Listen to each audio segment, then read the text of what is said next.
Hi there, this is my skeleton and body composition. I finally got my DEXA scan results and I wanted to talk about them. Let's do this.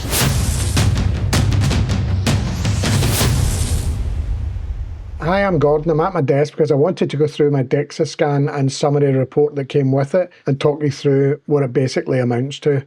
I think I want to mention first is if you're on Mounjaro and you're looking at short dosing, micro dosing or split dosing, and you have the constant battle about how many clicks is that and what difference does it make if I change my dosing schedule, these are the questions I get more than anything. I've developed a handy dandy online calculator that you can click a couple of buttons and it will give you the information you need. I'll put a link to the video where I talk about that in the description, and a link to the calculator itself. Go have a look at it and let me know what you think. Also, this may or may not be of interest to you, I've started a new channel called Fat Old Gamer.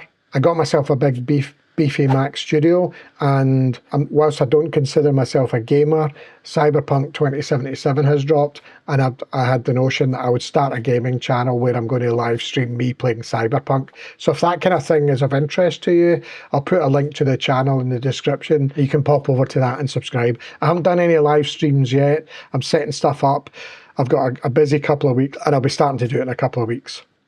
So what is a DEXA scan? If you don't already know what a DEXA scan is, DEXA stands for dual X-ray absorptiometry. It's basically a big machine that fires two different kinds of X-rays into you as it scans your body. Together those X-rays can measure things like bone density and can distinguish between fat and lean tissue, and it builds a clear picture of your overall body composition.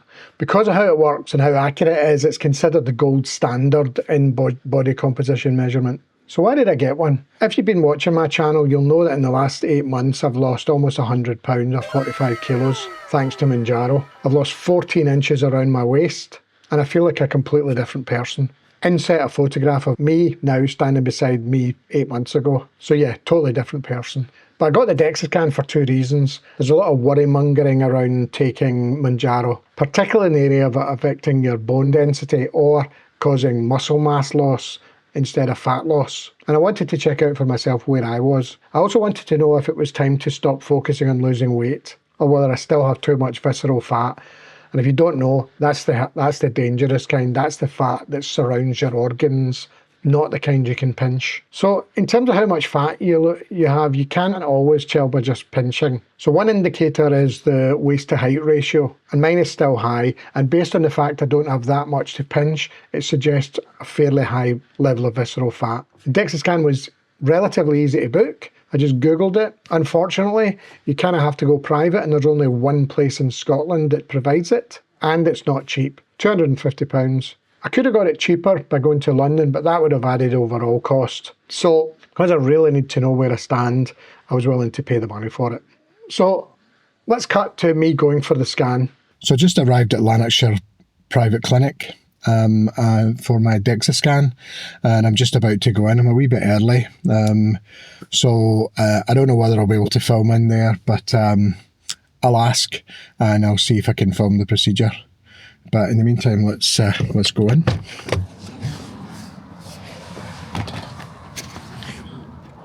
Here's the entrance here. I think it's a fairly quick procedure. I'm not really sure if this is the entrance, but I think it is.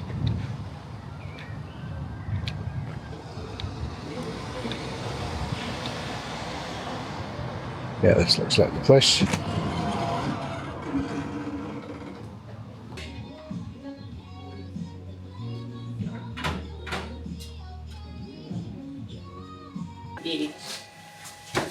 Perfect, so just a wee lie up on the bed, Gordon. I'll take some details from you. Just watch your head as you swing round there, alright? You manage.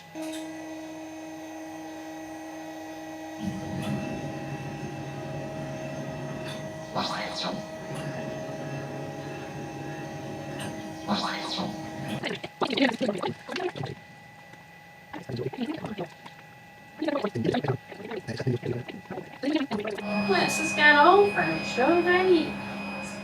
Yeah. Yeah, it's very difficult to lie still, isn't it? I think it's like when you're psychological. So,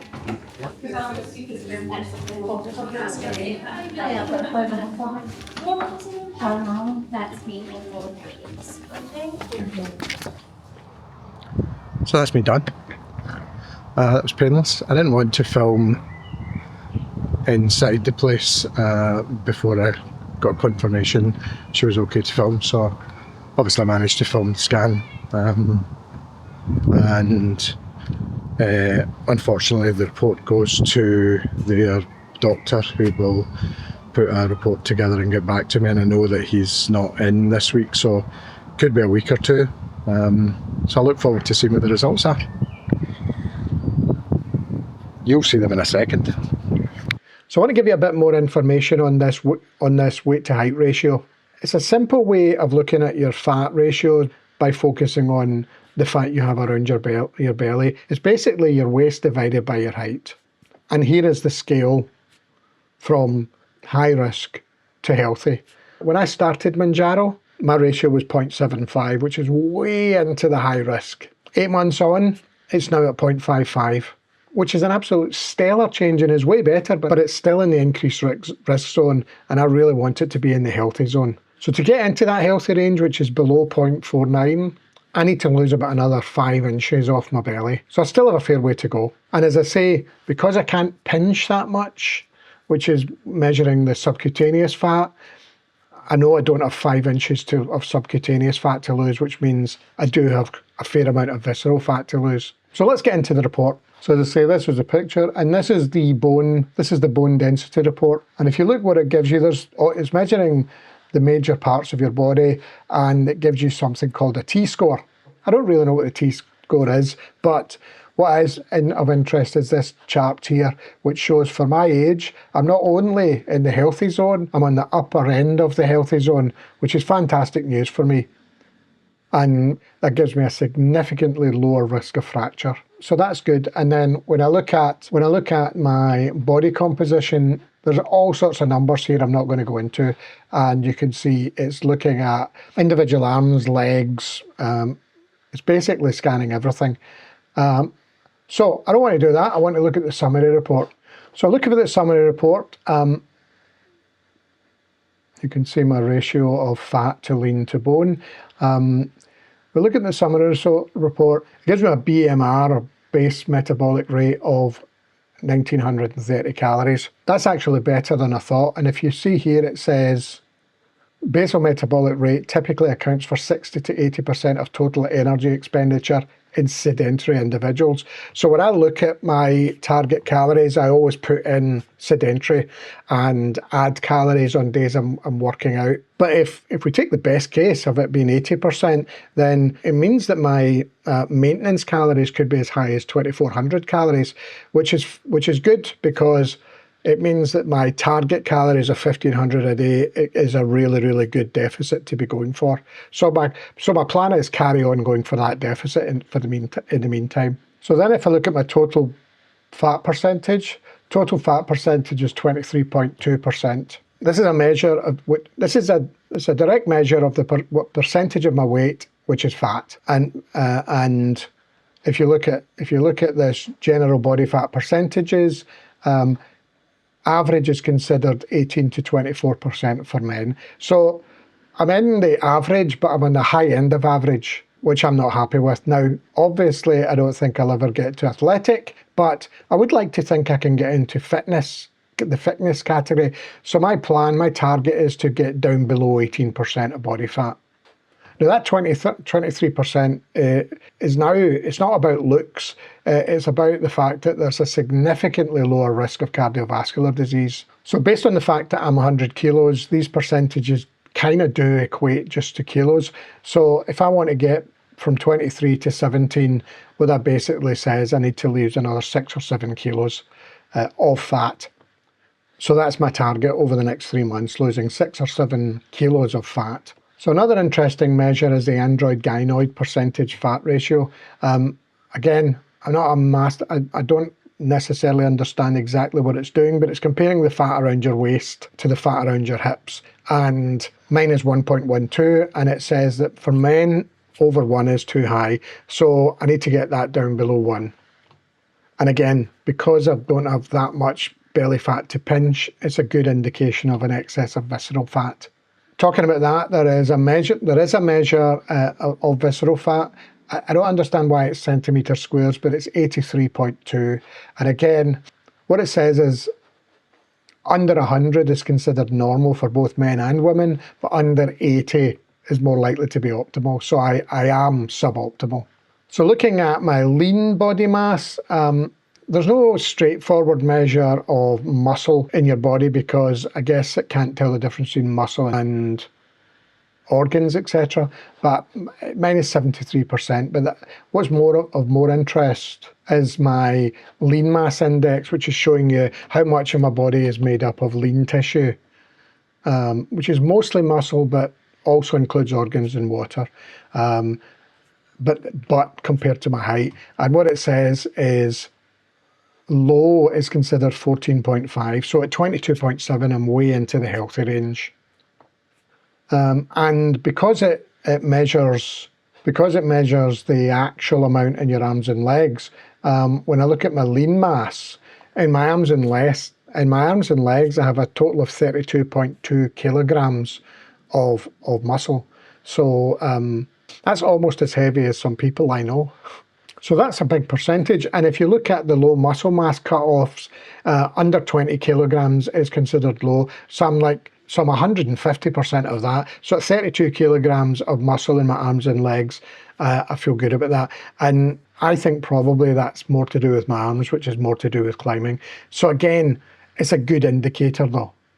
And it supports how I feel when I'm climbing. I feel strong, I feel healthy, and that's been a massive change over the last 8 months. But what does it mean in terms of my plan? To summarise, it tells me my bone density is good. In fact, in the high end of healthy for my age, which has allayed any scaremongering there might be about what Mounjaro might do to my bone density. I also have a high lean muscle mass, which again means I haven't decimated my muscle mass in the last 8 months taking Mounjaro, but it tells me I have quite a bit of fat to lose around my waist, another 5 inches at least, or 6 or 7 kilos. So that affects my plan going forward. So my plan is to keep focused on what I'm doing for the next 3 months. I'm going to stay on Mounjaro at the same level, and I'm going to keep focusing on losing weight for the next 3 months. That'll take me to the year, which was notionally the kind of length of time that I thought I might have to be on it. After that, I'll switch to tapering and reducing my dose with the longer term objective of coming off it completely. And I'll give myself as much as 6 months to do that. And before you ask, that's when I'm going to start focusing on my behaviours and my diet. I get a lot of comments about the fact that I should be doing that now. And I have been doing it in that for the last 8-9 months. My behaviours and my relationship to food have dramatically changed. And I expect that change will have a longer term effect too. So I'm not going to start really focusing on it until I start tapering in November. So during the next 3 months, I'm going to focus on 3 things. One, my diet. I need to make sure I'm hitting that calorie deficit, but I also need to make sure I've got the right balance between proteins, fats, and carbohydrates. I typically do intermittent fasting, and I typically eat low carb. So I don't really have that big a problem hitting my protein targets. But I'll focus on it in a bit more detail probably in the next 3 months because it needs to be working. I'm going to focus on exercise, 2 particular kinds. I'm going to continue the climbing focused strength training I'm doing, pull-ups, push-ups, etc. But I'm also going to add some other strength training, for example, lunges, squats, maybe deadlift, for example. And for more fat burning exercise, I'm going to start looking at more aerobic things. So that'll fall into 2 categories. Brisk walk. There's evidence to suggest that interval walking, as in walking slow, walking fast over a period of time, is good for burning fat. And I'll probably do that on my walking pad. And also cycling. I have my bike and I have it set up on my turbo trainer because I find it easier to stick to any plan. I'm going to buckle down in the next couple of weeks and start doing that regularly because that's a real aerobic exercise, and it will help not only my legs building muscle, but it'll also help burn fat. And then my plan is in 3 months' time, by the end of November, I'll get another DEXA scan, and what I'll be looking for in that is a reduction in body fat in percentage terms, but also in actual grams terms, and hopefully an increase in lean muscle mass. in actual kilograms. So having got my DEXA scan, I kind of wish I'd got one at the beginning of this journey. It would have been really, really good to compare the results from the fat old climber me to now. But hey ho, I didn't do it. If you're about to start the journey, maybe it's something you should consider doing. As ever, let me know in the comments if you have any questions or what your thoughts are on my results or my plans. And as usual, if you found this content interesting, then smash that like button. And if you're not a subscriber and you find this content interesting, then consider subscribing and ring that bell so that YouTube tells you the next video I post. Thanks for watching, and as ever, I'll see you in the next video.